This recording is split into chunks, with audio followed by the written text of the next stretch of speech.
Allez, on plonge directement dans le contenu. Aujourd'hui, l'idée, c'est de déconstruire pas à pas, et de façon totalement neutre, un argumentaire philosophique assez costaud.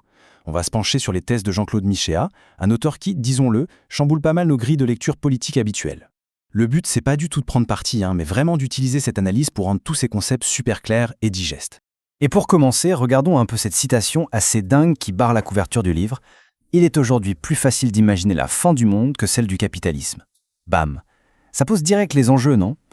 Pourquoi on en est arrivé à un stade où l'effondrement pur et simple de notre civilisation nous paraît en fait plus réaliste que de juste changer de système économique? Eh bien, c'est exactement la question de fond qui porte toute cette analyse. Ce qui nous amène tout naturellement à notre source principale, le fameux texte « Notre ennemi, le capital ». En gros, cet ouvrage avance une idée super provocatrice. Il nous dit que, petit à petit, la gauche politique moderne aurait complètement lâché ses racines anticapitalistes. Pire encore, selon l'auteur, elle serait devenue l'aile culturelle du libéralisme économique mondialisé. C'est une affirmation plutôt lourde de sens, et c'est pour ça qu'on doit vraiment creuser le pourquoi du comment. Bon, comme c'est un morceau assez dense, on va suivre ce plan en 5 étapes rapides. D'abord, le paradoxe politique moderne, ensuite, les deux phases du libéralisme, puis l'opposition entre socialisme et gauche, la common decency des classes populaires, et enfin, l'ultime religion capitaliste.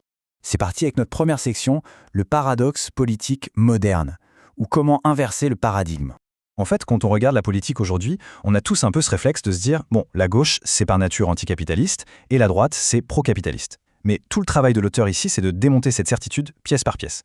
Le texte explique que ces dernières décennies ont créé une sorte d'aliénation historique. Les classes populaires se sont vraiment éloignées de la gauche traditionnelle. Et ça crée un paradoxe assez fou où les personnes tout en bas de l'échelle sociale se sentent complètement lâchées par les partis progressistes.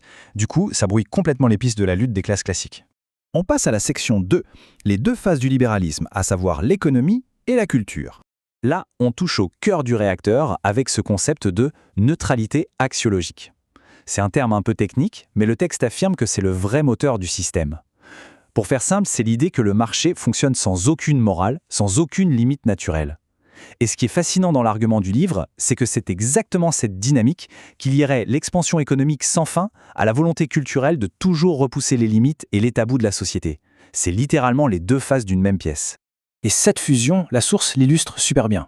Pensez-y, la fameuse règle du « les affaires sont les affaires », eh bien elle exige que pour continuer à croître, le marché mondial doit sans cesse dissoudre les modes de vie traditionnels. Logique, non? Pour vendre des nouveaux trucs, pour créer de la demande, le capitalisme a besoin de consommateurs totalement libérés des vieilles contraintes sociales.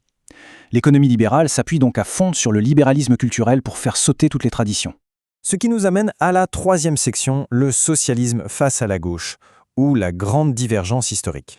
C'est là qu'on découvre un contraste historique assez incroyable. D'un côté, on a les tout premiers socialistes, des figures comme Marx ou Proudhon. Eux, leur but unique, c'était d'émanciper les travailleurs face aux horreurs de la révolution industrielle, ce qu'on appelait à l'époque les moulins sataniques.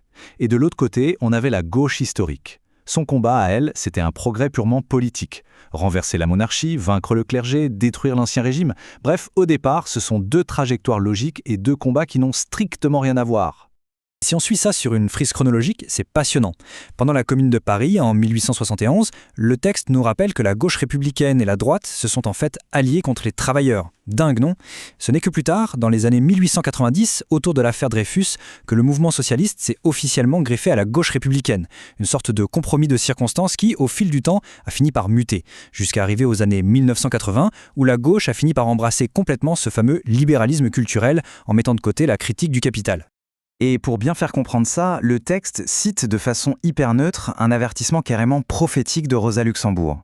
Dès le début du XXe siècle, elle avertissait déjà que cette alliance gouvernementale n'allait pas faire gagner les travailleurs. Au contraire, elle disait que ça permettrait juste à l'État bourgeois et capitaliste de digérer et finalement de neutraliser tout le mouvement socialiste. Avec le recul, faut avouer que ça donne vraiment matière à réfléchir. On avance avec la section 4, la fameuse Common Decency des classes populaires, la réalité du terrain. Alors, ce chiffre de 2000 €, il est central. La source nous indique que l'immense majorité des gens aujourd'hui doit vivre avec moins que ça chaque mois. Et ça veut dire quoi concrètement?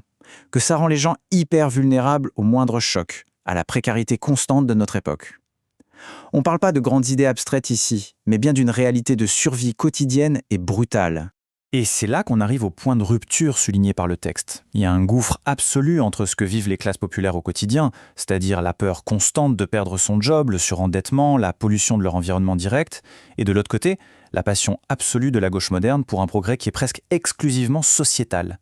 Une focalisation culturelle qui paraît pour beaucoup totalement déconnectée des vraies urgences de ceux qui galèrent. Mais alors, comment on survit dans une société aussi individualisée ? Eh bien, l'ouvrage met en lumière que la survie des classes populaires repose encore énormément sur ce qu'il appelle la common decency. C'est l'entraide de base, le voisin qui vient réparer une bagnole, le prêt d'outils pour colmater une fuite, la solidarité pure et dure de quartier. Et l'auteur insiste sur le fait que ces vertus du quotidien sont de plus en plus ignorées, voire regardées de haut par les élites économiques mondialisées. Allez, on attaque la toute dernière partie, la section 5, l'ultime religion capitaliste, avec en ligne de mire la Silicon Valley. Selon l'auteur, c'est là, dans la Silicon Valley, que ce mariage idéologique atteint son apogée absolu.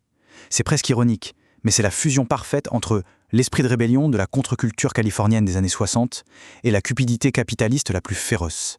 On y retrouve un mélange ultra-performant de relativisme moral, où toute limite saute, couplé à une recherche de profit totalement algorithmique et frénétique.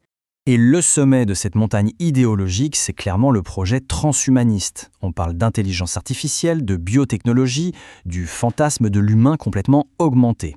Le texte nous montre bien que ce projet n'aurait jamais pu germer dans une société conservatrice ou traditionnelle. Pas du tout.